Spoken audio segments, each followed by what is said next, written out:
15 миллионлы Россияда яши торган төрки халыклар ул бер телдә сөйләшә дип Столыпин аны әйтте, име?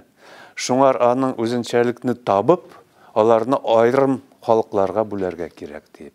Шуннан бара ул. Сталин аны тормышка ашырды.